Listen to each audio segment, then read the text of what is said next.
وعن أبي بكر بن محمد بن عمرو بن حزم عن أبيه عن جده أن رسول الله صلى الله عليه وسلم আবি বাকর ইবনে মোহাম্মদ, এই আবি বাকর সন্তান হলো মোহাম্মদ ইবনে আমরের, আর মোহাম্মদ ইবনে আমর সন্তান হলো হাজম, আর হাজম তার বাপ থেকে রাওয়াত করছে আন আবিহি আন জাদ্দিহি, হাজম তার বাপ, আর তার বাপ তার দাদু থেকে রাওয়াত করছে। বুঝছো? এ মর্মে হাজমের দাদু আল্লাহ রাসূল সাল্লাল্লাহু আলাইহি সাল্লামের সাহাবী ছিলেন।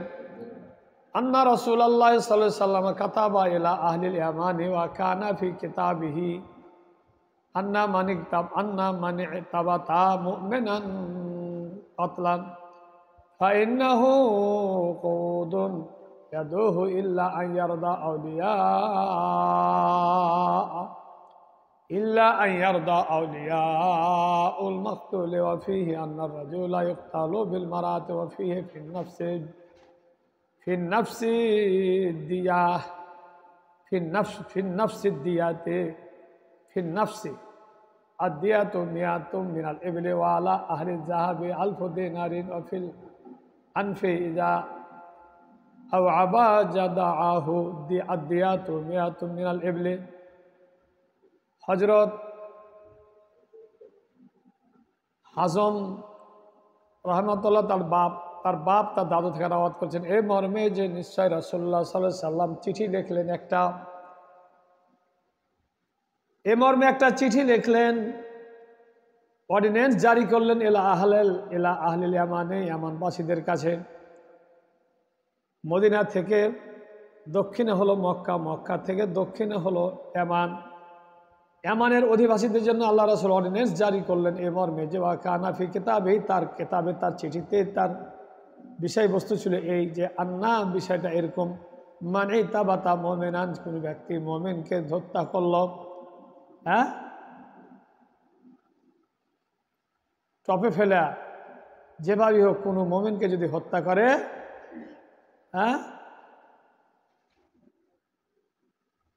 ফাইন্নাহু কুদুন ইয়াদুহু, যে হত্যা করবে তার হাতটা হলো দিয়াত দিতে বাধ্য। ফাইন্নাহু কুদুন, সে বাধ্য, ইয়াদু তার হাত, অর্থাৎ যে হাতে হত্যা করেছে সে হাতকে দিয়াত দিতে বাধ্য। ইল্লা আন ইয়ারদা আউলিয়া আল মাকতুলে, কিন্তু যদি সে ইল্লা আন ইয়ারদা আউলিয়া আল মাকতুলে, যদি সে হত্যাকৃত ব্যক্তির অভিভাবককে সে রাজি করতে পারে তাহলে সেটা তার ব্যাপার। মানে হয় সে হত্যার পরিবর্তে হত্যা করবে, না হয় সে দিয়াত নেবে, আর না হয় সে মাফ করে দেবে। কয়টা? তিনটা অপশন আছে। অফিহে, আর ওই কিতাবে আরো লেখা ছিল, ওই অর্ডিন্যান্সে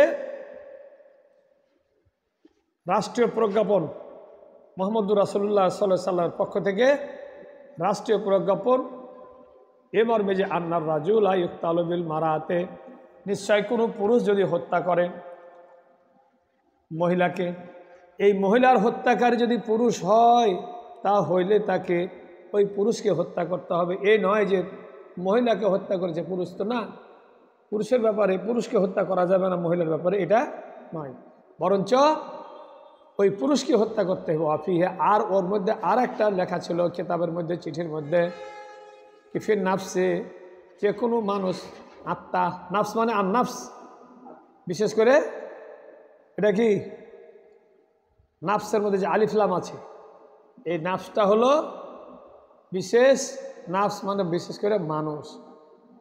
নাফস আলিফ লাম কয় প্রকার? প্রথমত ইসমিয়ার হরফি, ইসমিয়ার কি হরফি, ইসমিটা ইসমে ফাইল আর ইসমে মাফুলের উপরে প্রবেশ করে, যে আলিফ লাম ইসমে ফাইল এবং ইসমে মাফুলের উপরে প্রবেশ করে আল্লাহ জির অর্থ দেয়। আর ইসমে ফাইল এবং ইসমে মাফুলের উপরে যদি আলিফ লাম না আসে তাহলে জানতে হবে এটা কি আলিফ লাম হারফি। এই আলিফ লাম হারফিটা হলো চার অবস্থা থেকে, যে কোনো অবস্থা থেকে, চার অবস্থার মধ্যে যে কোনো অবস্থা হতে হবে, হয় আহাদে খারিজি হবে, অথবা আহাদে জেহনি হবে, অথবা ইস্তেগরাকি হবে, অথবা জিনসি হবে। এই নাফস হলো ইস্তেগরাক, যে কোনো নাফস, সমস্ত নাফসকে এর মধ্যে কি ইস্তেগরাক করে আছে, ঘেরে রেখেছে, যে কোনো আত্মা হোক।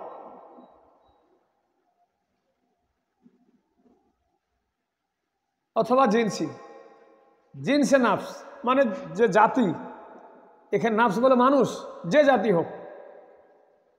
বিশেষ জাতি আলিফ-লাম যদি বলা যায় বিশেষ জাতি, খারিজি শুধু মুসলমান, এটাও হতে পারে। কারণ যে মুসলমানের পরিবর্তে মুসলমানকে হত্যা করতে হবে, মুসলমানের পরিবর্তে কাফেরকে হত্যা করতে হবে। কোনো কাফের যদি মুসলমানকে মারে হত্যা করতে হবে। আবার কোনো কাফেরকে যদি কোনো মুসলমান হত্যা করে, লা ইউক্তালু মুমিনুন বিকাফিরিন, কাফেরের পরিবর্তে মুসলমানকে হত্যা করা যাবে না। এই হিসাব দিয়ে এখানে আলিফ-লামে আহাদে খারিজি, বিশেষ ওই যে যেটা আছে আহাদে যেখানে মানে খারিজি আছে, অর্থাৎ শুধুমাত্র এটা ওই ব্যক্তি যেটা মুসলমান হতে হবে। যে ওই আত্মা আন্নার নাফসা ফির নাফসে, ওই নাফস যেটা হতে হবে মোমেন নাফস। এই মোমেন নাফস যদি হয় তাহলে তার কি হতে হবে, তার দিয়াত পূর্ণ হতে হবে এবং তার পরিবর্তে হত্যাকারীকে হত্যা করতে হবে। কিন্তু একজন কাফের দিয়াত অর্ধেক, এই দিয়াত নয়। আর দিয়াত তাহলে ফির নাফসে আর দিয়াত তো মেয়াত মিনাল এবলে, 100টা উঠ দিতে হবে যদি মুসলমানকে হত্যা করে। যদি তাকে দিয়াতে রাজি হয়, হত্যাকারীর ওপরে হত্যাকৃত ব্যক্তির অভিভাবক যদি রাজি হয়, সন্তুষ্ট হয়, তাহলে 100টা উঠ। ওয়ালা আহলি জাহাবে, আর যদি স্বর্ণকার হয়, যদি টাকা পয়সার ব্যবসায়ী হয়, তার টাকা পয়সা আছে, স্বর্ণ আছে, দিনার আছে, এই যারা দিনারের ব্যবসা বাণিজ্য করে অর্থাৎ স্বর্ণ টাকা, এদের উপরে আল ওয়ালা আহলি জাহাবে আলফ দিনারিন, 1000 স্বর্ণ মুদ্রা, 1000 স্বর্ণ মুদ্রা। 1000 স্বর্ণ মুদ্রাতে বর্তমান কতটুকু হয় জানো? 1000 স্বর্ণ মুদ্রাতে কত? 20 দিনারে যদি হিসাব করো, 20 দিনারে যদি 7.5 ভরি হয়, তাহলে 20 দিয়া মোটামুটি 3, তাহলে 300 ভরি, 300 ভরি 3 কেজি, 3 কেজি। 3 কেজি স্বর্ণের দাম কত বর্তমান বাজারে? একটা মানুষের দাম যদি ওজনাকার বাড়ে, দিয়াত দিলে তাকে, এটা মোটামুটি হিসাব করলাম, মানে 20 ভরিতে 7.5, 20 দিনারে 7.5 ভরি স্বর্ণ, 7.5 তোলা বা 7.5 ভরি স্বর্ণ। তাহলে যদি 200 দিনারে হলো 52.5 ভরি, তাহলে 400 যদি হয়, তাহলে 400 হলো 105। কিন্তু 80 ভরিতে 1 কেজি, 1 সের, সেরে কি 80 তোলাতে 1 সের, বুঝতে পারছো হিসাবটা? আর কেজির হিসাব একটু বেশি। তো এই 80 তোলায় 1 সের, তো অনুমানিক কমপক্ষে 3 সের স্বর্ণ। 3 সের স্বর্ণের দাম কত? এখন 1 ভরি স্বর্ণের দাম, কালকে এক স্বর্ণকার বলল 1,70,000 টাকা ভরি। তাহলে এই মর্মে 1000 দিনারের দাম কত হচ্ছে বাংলার টাকায়, এটা হিসাব করে নাও। অফি রেওয়াজ, হ্যাঁ, আলফদেন অফিল আনফে, দেখো তাহলে একটা মানুষকে হত্যা করলে এই পরিমাণ 1000 স্বর্ণ মুদ্রা তাকে দেয়া দিতে হবে।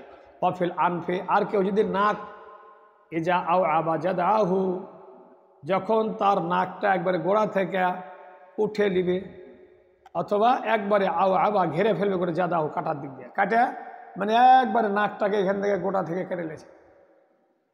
নাকের ছিদ্র মানুষ বাঁচবে, যেহেতু শ্বাস প্রশ্বাসটা আসবে। তো এরকম যদি নাকটাকে গোটায় উপরে মানে ওর মূল থেকে কেটে নেওয়া হয়, হত্যাকারী বা এই আহতকারী কেটে নেয়, আর দিয়া তো মিয়া তো মিনাল এবলে, তাইলে 100 উট একে লাগবে। বুঝতে পেরেছ? আর নিজেরটা পরে আসছে মিনাল এবলে অফিল আসনানে। আর যদি দাঁতের ব্যাপারে হয় আর দিয়াত, এটাও দিয়াত লাগবে।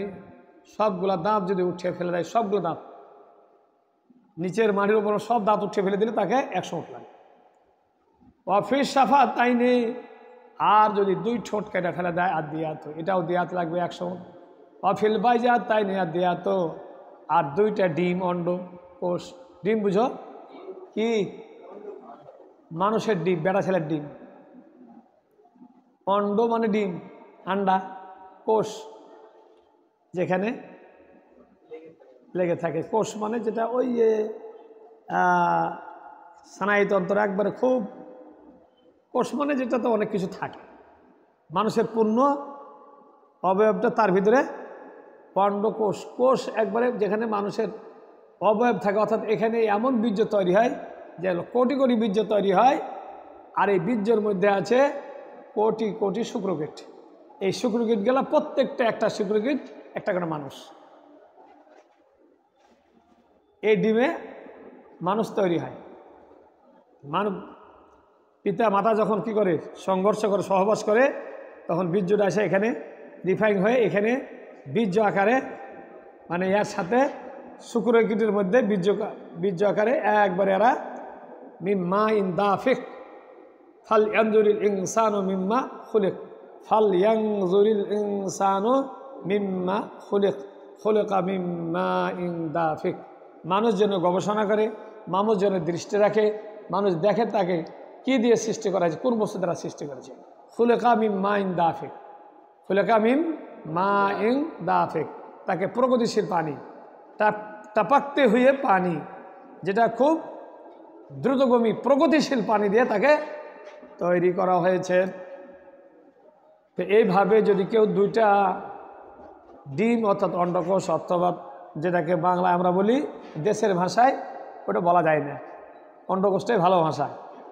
এলাকাতে এক একটা ভাষায় একটা বলে, এটা বইয়ের মানে এই নয়। অফিস জাকারে আর দিয়া তো কেউ যদি লিঙ্গ গোটা থেকে কেটে লাই কি হয়? পেনিস। হ্যাঁ, দি পেনিস ইজ মানে head of the department of all মানে বডি। সমস্ত বডির হেড ডিপার্টমেন্ট হলো কোনটা? লিঙ্গ, পুরুষাঙ্গ। এই পুরুষাঙ্গ যদি কেউ কেটে ফেলে, একবারে সমূলে নিপাত করে দেয়, তাহলে তাকে 100 উঠ দিতে হবে। অফিস চলবে আর দিয়া তো। আর কেউ যদি মেরুদণ্ডের হাড্ডি ভেঙে দেয়, মেরুদণ্ডের হাড্ডি ভেঙে দিলে মানুষটা বাদ। মেরুদণ্ডের হাড্ডি ভেঙে দিলে কি মানুষটা? আমার মামা শ্বশুরের হাড্ডি ভেঙেছিল, 7 মাস ভেলোরে থাকার পরও কিছু হয়নি, এমনি শরীর খাই দেয়, পায়খানা করার বাড়াত হয় না, অনেক সময় পায়খানা করাইতে হয় 2 দিন 5 দিন 7 দিন পর। কিছু মানে অনুভব করতে পারে না, কথা টথা সবাই বলতে পারে, কিন্তু এদিক থেকে এদিকে কিছু অনুভব করতে পারে না। তো এই মেরুদণ্ডের হাড্ডি ভেঙে দিলে তাকে 100 উঠ দিতে হবে। অফিল আইন আইনি আর দিয়া তো। আর 2 চক্ষু যদি কেউ উপড়ায় দেয়, 2 চক্ষু যদি উপরে, তাকেও 100 উঠ দিতে হবে। অফির রিজলে ওয়াহেদাতে, একটা পা যদি হয়, অফির রিজনিল ওয়াহেদাতে, 1 পা যদি তা কেউ নষ্ট করে দেয়, সম্পূর্ণ কেটে ফেলে দেয়, তাহলে নিসফুত দিয়াতে তাকে 50 উঠ লাগবে, জরিমানা লাগবে, দিয়াত দিতে হবে। অফিল মাউনাতে সুরসুদ দেয়াতে। আর এমন একটা হাড্ডি বা মাথায় এমনভাবে মেরেছে যে হাড্ডির মস্তক পর্যন্ত, মাউনাত মানে মগজ দেখা যায়, হাড্ডির যেটা শ্বাস, হাড্ডির যেটা নির্যাস, মাথার মগজের দেখা যদি যায়, বাঁচা যায়, কিন্তু দেখা যায়, তাহলে পারে এই ধরনের মানে আহততে 3 ভাগের 1 ভাগ অর্থাৎ 33টা উঠ। অফিল জাইফাতে সুলসুদ্দিয়া। আর আঘাত, এমন ধরনের আঘাত যেটা পেটের ভিতরে, অফিল এমন ধরনের পেটের ভিতরে আঘাত যদি করে দেয়, অভ্যন্তরীণ আঘাত, সেই আঘাতের হলো সুলসুদ্দিয়াত, 33টা উঠ, 33টা অফিল। অফিল মোনাক্কেলাতে খামসো আসারাতা মিনাল লেভেলে। আর মোলাক্কেলা কোনো হাড্ডি যদি কি হয় স্থানান্তর হয়ে যায়, এমন মার মেরেছে হাড্ডিটা গিয়ে গেছে স্থানান্তর হয়ে গেছে, ভাঙেনি কিন্তু স্থানান্তর হয়ে গেছে। এরকম চাপা খায়, কেঁচা খায় যদি কি হয়, চাপায় চিপায় যদি হাড্ডি হোটে লড়ে যায়, হাড্ডি হোটে লড়ে গেলে খামসো আসারাত মিনাল এবলে, এটাতে 15টা উট। কয়টা দিবে? 15টা উট। ওয়াফি কুল্লি ইসবাইন মিন আসাবিল ইয়াদি, হাতের প্রত্যেকটা আঙ্গুলে, এক একটা আঙ্গুলের বিনিময়ে যদি নষ্ট করে থাকে, পর রেজলে, আর পায়ের আসারও বিলাল এবলে 10টা উট। একটা উট, একটা আঙ্গুলে 10টা উট, একটা আঙ্গুলে, একটা দাঁতে 5টা উট, একটা দাঁতে 5টা উট, একটা আঙ্গুলে 5টা উট। অফিসের নে খামসুন, আর দাঁতে হলো 5টা উট। মিনাল এবলে রাহুন নাসাই দারিমি ওয়াফি রাওয়াইতি মালিকিন। অফিল আইনে খামসুন, একটা চোখ যদি নষ্ট করে থাকে, কি গল্প করছ? অফিল আইনে, আর একটা চক্ষু যদি নষ্ট করে থাকে, তাকে দিতে হবে 50টা উট। অফিল ইয়াদে খামসুন, আর এক হাত নষ্ট করে দিলে তাকে 50টা উট লাগবে। অফিল রিজলে খামসুন, আর যদি একটা পা নষ্ট করে দেওয়া থাকে, পাও, তাহলে তাকে 50টা উট লাগবে। অফিল মৌজে হাতে খামসুন, আর যে কোনো একটা জায়গা থেতলে দিলে, আঘাত করে দিলে, এই প্রত্যেকটা থ্যাতলা জায়গার বিনিময়ে, কোন জায়গা থ্যাতলাই দিলে, আঙ্গুল হোক, হাত হোক, পা হোক, কোন জায়গায় থ্যাতলাই দেয়, আর এই থ্যাতলায় যা আহত করা দেওয়ার কারণে, তাহলে তার জন্য 5টা, কোনো গোস্ত বা এই ধরনের কোনো হাড্ডি থ্যাতলাই দিয়েছে, কিন্তু ওগুলো আছে, এটাতে 5টা উট।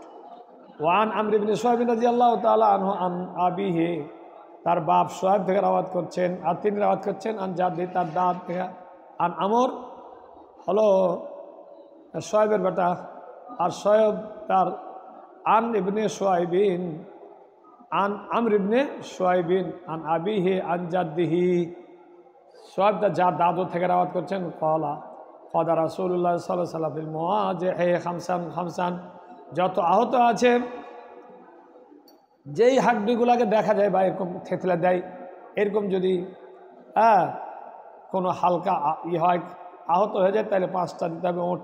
অফিল আসনানে, অফিল আসনানে খামসান, আর দাঁতের ক্ষেত্রে বলা হয়েছে 5টা করে উট। খামসান মিনাল এবলে।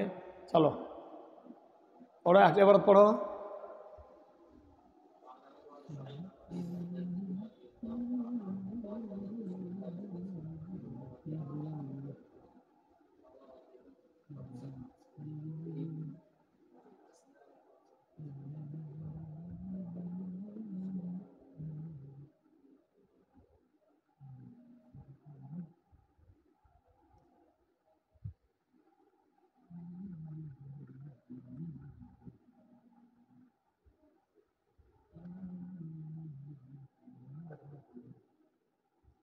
হ্যাঁ, কারণ হাদিস আন ইবনে আব্বাস রাদিয়াল্লাহু তাআলা আনহু, আন আব্দুল্লাহ ইবনে আব্বাস রাদিয়াল্লাহু তাআলা আনহু ক্বালা জাআলা রাসূলুল্লাহ সাল্লাল্লাহু আলাইহি ওয়াসাল্লাম আসহাবি আল ইয়াদাইনি ওয়া রিজলাইনি সাওয়াআন। হযরত আব্দুল্লাহ ইবনে আব্বাস রাদিয়াল্লাহু তাআলা আনহু বলছেন, ক্বালা জাআলা রাসূলুল্লাহ সাল্লাল্লাহু, আব্দুল্লাহ ইবনে আব্বাস বলছেন, রাসূলুল্লাহ সাল্লাল্লাহু আলাইহি ওয়াসাল্লাম গিরদানায়া, বানায়া, একবারে তাকে নির্ধারণ করে দিয়েছেন, আসাবি আল ইয়াদাইনি, 2 হাতের যে কোনো হাত আঙ্গুল সমূহের ব্যাপারে, পরে জেলাইনে পায়ের আঙ্গুল সমূহের ব্যাপারে, সাওয়ান একটাই, পায়ের 5টা 10টা আঙ্গুল, 2 পায়ের, হাতের 10টা আঙ্গুল, সমস্ত আঙ্গুলের মান হলো সমান, যে কোনো একটা আঙ্গুল ভাঙলেই বা কেটে ফেললে তাকে 10টা উট লাগবে। রাহু আবু দাউদ তিরমিজি ওয়ান ক্বাল। আর আব্দুল্লাহ ইবনে আব্বাস থেকে তিনি বলেন, রাসূলুল্লাহ সাল্লাল্লাহু আলাইহি ওয়াসাল্লাম বলেছেন, আল আসাবিউ সাওয়াউন, সমস্ত আঙ্গুল হলো সমান, আল আসাবিউ সাওয়াউন, সমস্ত আঙ্গুলের মান হলো সমান, ওয়াল আসনানু সাওয়াউন, আর দাঁত হলো সবগুলাই সমান। 32টা সর্বোচ্চ দাঁত, তার কম থাকে, কিন্তু সর্বোচ্চ দাঁত হলো কতটি? 32টি। এই 32টি দাঁতের মান সমান, যে কোনো দাঁত ভাঙলে 5টা করে উট। সানায়াত অজ্জারসো, সানায় বলা হয় সামনেকার 2 দাঁত, উপর আর পিছনে, উপর আর নিচের, উপরটাকে সানাই ওলিয়া বলা হয়, আর নিচেরটাকে সানায়ে সুফলা। তারপরে চারিদিকে বলা হয় রাবায়া, তারপরে বলা হয় আনিয়াব, তারপরে জাওয়াহিক, তারপরে তাওয়াহিন, তারপরে আনিয়াব, তারপরে আজরাস। এই সকল দাঁত, মাড়ির দাঁত আর সানায়া দাঁত, এই সবগুলা দাঁতের সমান হলো সমান। সাওয়া মদ্দারসো সাওয়াউন হাজিহি ওয়া হাজিহি, এটা সাওয়াউন মানে এই যে আর উপরের দাঁত, নিচের দাঁত, ডানে বামে আনিয়াব হোক, রাবায়া হোক, যাওয়াই হোক, তাওয়াহেন যা হোক, সকল দাঁতের মান হলো সমান। ওয়ান আমর ইবনে শুআইব রাদিয়াল্লাহু তাআলা আন জাদ্দি আন আবিহার জাদ্দি ক্বালা খাতাবা রাসূলুল্লাহ সাল্লাল্লাহু আলাইহি ওয়াসাল্লাম আমাল ফাতে। আল্লাহ রাসূল সাল্লাল্লাহু আলাইহি ওয়াসাল্লাম বক্তব্য দিলেন বিজয় হয় যেদিন মক্কা, এই মক্কা বিজয়ের সময় তিনি বক্তব্য দিলেন। সুম্মা ক্বালা আইয়ুহান নাস, তিনি ঘোষণা করলেন, ও লোক সকল, ও মাই পিউপিল, হে আমার জনগণ, আন্নাহু, বিষয়টা এই খেলা হালফা বাদাল ইসলাম, ইসলাম গ্রহণ করার পরে কোনো হলফ চলবে না, কোনো আর হালফ চলবে না। হলফাটা কি জানিস? হলফটা এটা এক হেলফুল ফজুল, এই হলফটা ছিল শপথ। এক সম্প্রদায়, এক কম আর এক কমকে যুদ্ধ বিগ্রহ দুঃখ কষ্ট সমস্ত চড়াই উতরাইয়ের সময়, চড়াই উতরাই গণ্ডগোল, এক দলের সাথে আরেক দল মারামারি হচ্ছে, তখন তো খালি এটাই হতো, টাইম টু ইগনোরেন্স যেটাকে বলা হয় জাহিলিয়াত যুগ, এই যুগে সমস্ত খালি মারামারি হানাহানি ছিল। এই সময়ে করতো কি, এক দল আরেক দলের সাথে একটা চুক্তি হলফনামা করত, এ মর্মে যে তোমরা যদি কোনো আহত হও, বাধাগ্রস্ত হও, তাহলে আমরা তোমাদের সহযোগিতা করব, সার্বিক অর্থ দিয়ে, টাকা দিয়ে, পয়সা দিয়ে, হ্যাঁ, যা দরকার যুদ্ধ করে, উট দিয়ে, খাদ্য দিয়ে, যত রকম সহযোগিতা করা লাগে তা করব। আল্লাহ রাসূল সাল্লাল্লাহু আলাইহি ওয়াসাল্লামকে যখন শেব আবি তালেব যখন দেখেছিল, তখনও তাদের একটা কি ছিল, হলফ ছিল, তখনও এক চুক্তি ছিল। ও এক দল এসে, হ্যাঁ, আল্লাহ রাসূল সাল্লাল্লাহু আলাইহি ওয়াসাল্লামের যে নামে যে চুক্তি করা ছিল ওদের, ওই আল্লাহ রাসূল সাল্লাল্লাহু আলাইহি ওয়াসাল্লাম এই যেখানে, হ্যাঁ, আব্দে মানাফ দেখলো যে ও কিন্তু আগে দেখেছে এটা হলফনামা ছিল, কাবা ঘরে লটকানো ছিল, যার কাছে দেওয়া হলো, মানে বনবাস দেওয়া হলো, কয়েদখানা, জেলখানা দেওয়া হলো, কিন্তু ওটা যে আস্তে আস্তে রুয়ে খেয়ে ফেলেছে, মানে ওটাকে যেভাবে হোক নষ্ট করে দেওয়া হোক আর রুয়ে খাওয়া হোক। তো আল্লাহ রাসূল সাল্লাল্লাহু আলাইহি সাল্লামের এই আব্দে মানাফের এই গোষ্ঠী আবু তালেবের সাথে যে হলফনামা ছিল, এই হালিফ করলেছে কি, হালিফ হলে ব্যক্তিটা, উনি এসে দেখলেন মক্কার ঘরের, কাবার ঘরের সমস্ত কাফেরকে বললো, দেখো তোমাদের চুক্তিনামা নিয়েছো, চুক্তিনামা পাড়ে দেখছি, চুক্তিনামাতে ওটা লেখা নাই, সব খায়া খেয়া ফেলে দিয়েছে, যেটা নাই, অতএব সেটা এখন থেকে কি, সেবা আবি তালেব থেকে আর থাকবে না, অর্থাৎ সেই পাহাড়ি ঘাটে, সেই পাহাড়ি মানে দুর্গম ঘাটিতে আর মুহাম্মদ সাল্লাল্লাহু আলাইহি সাল্লাম এবং তার বংশরা কেউ আর পাহাড়ে বনবাস থাকবে না, জেলখানায় থাকবে না।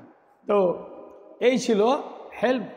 ওই সময়ে একদল আর এক দলকে কী করত, মানে এই হলফের মাধ্যমে হেল্প করত। হেল্প মানে ওখান থেকে হেল্প, সাহায্য করা, একটা হেল্পকে আছে ইংরেজি সাহায্য করা, হলফ মানে হলো চুক্তি। যেমন হজরত সাদ ইবনে মাজ, হজরত সাদ ইবনে সাদ রাদিয়াল্লাহু তাআলা আনহু, এই সাদ রাদিয়াল্লাহু তাআলা আনহু বানু নাজিরকে যখন আল্লাহ রাসূল সাল্লাল্লাহু আলাইহি সাল্লাম ৫ম হিজরিতে যখন তাকে মহাসারা করে, সেই মক্কা থেকে, মদিনা থেকে প্রায় ৬ মাইল দক্ষিণ পূর্বে এই যে বানি নাজির, বানি কোরাইজা, এই বানি কোরাইজারা আল্লাহ রাসূল সাল্লাল্লাহু আলাইহি সাল্লামের সঙ্গে যে একটা হলফ ছিল, চুক্তি ছিল, যখন মদিনার সনদ লেখা হয়, এই সনদ লেখার সময় বানি কোরাইজারা এ মর্মে হলফ করেছিল, চুক্তি করেছিল যে কোনো বাহির রাষ্ট্রের শক্তি দ্বারা, কোনো বাহির রাষ্ট্র দ্বারা আক্রান্ত হলে মদিনাকে সাহায্য করতে, সহযোগিতা করতে আমরা বাধ্য। কিন্তু এই রাষ্ট্রীয় চুক্তিটা এই বানি কোরাইজারা কী করেছিল, নষ্ট করে দিয়েছিল। কী করেছিল? নষ্ট করে দিয়েছিল। বুঝলেন না কথাটা? হ্যাঁ, এই নষ্ট করে দেওয়ার পরে তখন আল্লাহ পাক জিবরিলকে বললেন, যে জিবরিল আলাইহিস সালাম, তুমি যাও মুহাম্মদ সাল্লাল্লাহু আলাইহি ওয়াসাল্লাম নবীকে বলো, তুমি যুদ্ধ শেষ করলেও তুমি বলো তোমার শরীরের যে পোশাক পরিচ্ছেদ আছে, যুদ্ধের যে বর্ম তরবারি প্রস্তুতি, এই প্রস্তুতি দিয়ে আল্লাহ রাসূলের গোড়ে দাঁড়াবে, সালাম দিয়ে বলবা যে আল্লাহ পাক এক্ষুনি তোমাকে তোমার সৈন্যবাহিনীকে পাঠাইতে বললেন। কোথায়? আসরের নামাজ ওখানে পড়বে। কোথায়? বানি কোরাইজার ঘাটিতে। বানি কোরাইজার ঘাটিতে, ওখানে যে দুর্গ আছে, ওই দুর্গে বেষ্টন করার পর কী করবে? নামাজ, আসরের সালাত আদায় করবে। অনেক সাহাবীরা, আলী রাদিয়াল্লাহু তাআলা আনহু, তিনি ওই বানি কোরাইজার ঘাটির দুর্গে তিনি আসরের সালাত আদায় করছেন, যদিও নামাজটা একটু বিলম্বিত হয়েছিল। কিছু কিছু সাহাবী বলছেন না, নামাজ যখন টাইম হয়ে গেছে নামাজটা আদায় করে নিই। তা আল্লাহ রসুল পরবর্তীতে বললেন, সাহাবীর কাছে অভিযোগ, সাহাবীরা অভিযোগ করলেন আল্লাহ রসুল কাছে, ইয়া রাসূলুল্লাহ আপনি তো বলেছেন ওখানে সালাত আদায় করতে, তা আমরা তো ওখানে সালাত আদায় করেছি। কিছু সাহাবী রাস্তায় সালাত আদায় করেছে। আল্লাহ পাক রসুল বললেন যে না, তোমরা খুব ভালো করেছো, এরাও কি করেছে, সালাতটা আদায় করে নিয়েছে, ভালো হয়েছে। যাই হোক, এদেরকে বুখারী শরীফের হাদিসে আছে, ইতিহাসে রেনকুন বলেছেন যে এদেরকে 650কে হত্যা করা হয়েছে। আর ইমাম বুখারী রহমতুল্লাহ আলাইহি প্রায় 450 ওই যুদ্ধ যারা মানে উপযুক্ত এদেরকে হত্যা করেছেন আল্লাহ রসুল মদিনায় নিয়ে এসে। তার মধ্যে একজন সাহাবী, একজন বানি কোরাইজার লোক মানে ছেলে বেঁচেছিল, তাদের নিচের দিকের মানে অর্থাৎ নাভির নিচের চুল যাদের উঠেছে তাদেরকে হত্যা করা হয়েছে, যারা যুদ্ধে উপযুক্ত, 15 বছর বয়স। কিন্তু কাব কারাজি, হ্যাঁ, এই কাব কারাজি কিন্তু একজন উঁচা পচা ছেলে। তার কিন্তু তাকে কাপড় ছেড়ে তার দেখা হলো, তার লোম কি হয়নি, গেছেনি, দেখতেও হৃষ্টপুষ্ট যুবক, কিন্তু বয়স তার হয়নি। এই জন্য তাকে ছেড়ে দেওয়া হয়েছিল। পরবর্তী তিনি ইসলাম গ্রহণ করে মুসলমান হওয়ার পর এই হযরত কাব কারাজি রাদিয়াল্লাহু তাআলা আনহু তিনি অনেক কয়েকটা হাদিসে কী করেছেন, রওয়ায়াত করেছেন। যাকে ওই ইতিহাসের দিকে গেলে খেতাব আগাবে না, ঘন্টা হয়ে গেছে। হ্যাঁ, তাহলে এই হাদিসটা শেষ করে দিন। তো এই লা হালফা ফিল ইসলামে, ইসলামে আর হলফ নাই। ইসলামটা গোটাটাই হলো হলফ। ইসলাম আমানেই একজন মুসলমানকে আহত করলে, একজন মুসলমানকে যদি কেউ মারে, সকল মুসলমান এক, সকল মুসলমান এক। একজন কাফের যদি মুসলমানকে মারে, সবাই পৃথিবীর সকল মুসলমান তার প্রতিশোধ নেবে। এখন কিন্তু তা নাই। যে দেশে কোরআন নাযিল হয়েছে, যে দেশে ছিল সে সৌদি, যখন ইরান যখন কি বলে, যখন এইবার যুদ্ধতে যখন ওকে জানি দুশ্মন হলো ইসরায়েল, না জানি দুশ্মন হলো ইরান। কিছু লোক ওরাকে শিয়ার 12টা দল আছে, শিয়া করে এদেরকে শিয়া খাই দিয়ে, এদের লক্ষ লক্ষ ড্রোন যখন, হাজার হাজার ড্রোন যখন যায়, তখন সৌদি, তারপরে কি বলে যে জর্দান, এগুলোকে আটকাই দেয়। কিন্তু ইসরায়েলের যখন যুদ্ধ যায়, যুদ্ধ বিমান যায়, তখন এরা দেখতে, এদের যখন ড্রোন যায়, যুদ্ধ বিমান যায়, এরা তখন দেখতে পায় না। আর ওরা যখন মারে তখন দেখতে পায়। না হলে ইসরায়েলের আরও থাকতো না।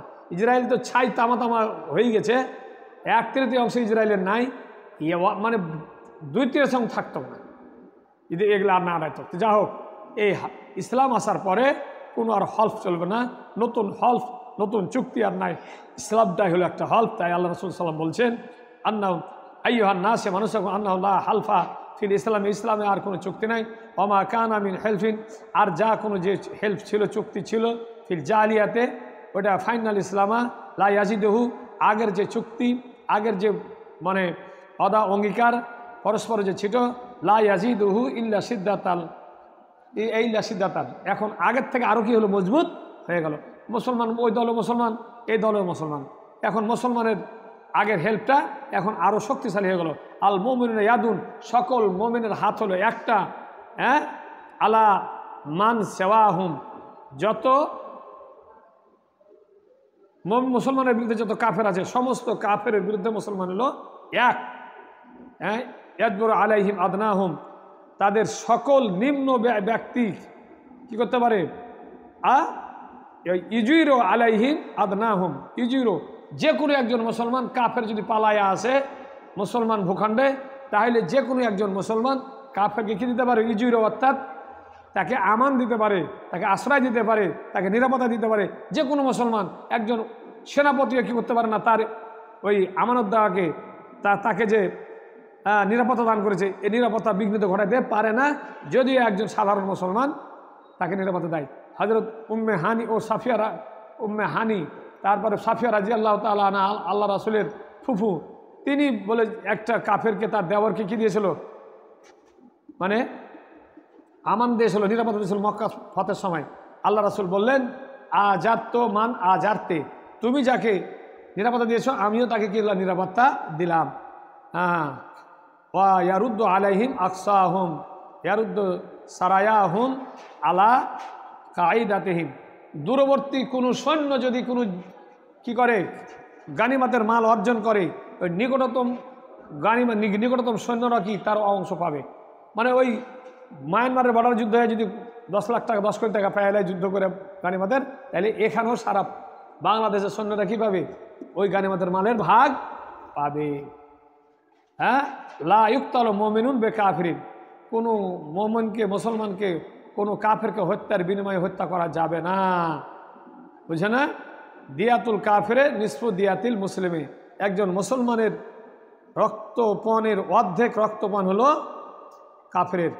লা জালাবা ওয়ালা জানাবা ওয়ালা ইউখাযু সাদাকাতুহুম ইল্লা ফি দুরিহিম, লা জালাবা ওয়ালা জানাবা, সাদকা না দেওয়ার ভয়ে, সাদকা না দেওয়ার ভয়ে দূরবর্তীতে কোনো সাদকার ওট দূরবর্তীতে নিয়ে যাওয়া চলবে না। আবার সাদকা নেওয়ার জন্য বসে থেকে, বাড়িতে বসে থেকে মানে ওখান থেকে ওই মাঠ থেকে গরু বাছুর ছাগল উট দুম্বা এনে যিনি সাদকা আদায় করছেন তার কাছে এসে হাজির করে এখান থেকে উটের জাকাত, বকরির জাকাত, গরুর জাকাত তা নিতে পারবে না। যেখানে উট গরু জবাই মানে চরে, চারণভূমিতে যায় সেখানে সরাসরি যায় আদায়কারী আদায় করবে। আর কোনো ব্যক্তি যেন পালাইয়া না যায়, যেন পালাটাও যেমন অপরাধ, নিজে নিজে বসে নিজের স্থানে বসে উটের দুম্বার মালিককে এখানে আইনে এই জাকাত আদায় করা, এটাও কি ঠিক না, এটাও অপরাধ। ওয়ালা ইউখাযু সাদাকাতুহুম ইল্লা ফি দুরিহিম, কোনো সাদকা গ্রহণ করা যাবে না তাদের পাড়া প্রতিবেশী, তাদের যেখানে দূর, দারের জিয়াম হলো দূর, গ্রাম্য যে এলাকায় সেইখানে যেখানে আছে গরু বাছুর, যেখানে ছাগল বকরি আছে, ভেড়া দুম্বা, তাদের যে খামার আছে ওই খামারে যা কি করবে? ও মানে জাকাত আদায় করবে। ওয়াফি রাওয়াতিন ক্বালা দিয়াতুল মুআহিদি নিসফু দিয়াতিল হুররে, স্বাধীন ব্যক্তির দিয়াত আর পরাধীন ব্যক্তি গোলাম দাস দাসীর দিয়াত হলো এটা অর্ধেক। রাহু আবু দাউদ, হাদিসটি রাওয়ায়াত করেছেন ইমাম আবু দাউদ রহমতুল্লাহ আলাইহি। হ্যাঁ, সুলাইমান ইবনে আসাস রাহিমাহুল্লাহ তাআলা। তাম্মাত বিল খাইর, সুবহানাকাল্লাহুম্মা ওয়া বিহামদিকা আশহাদু আল্লা ইলাহা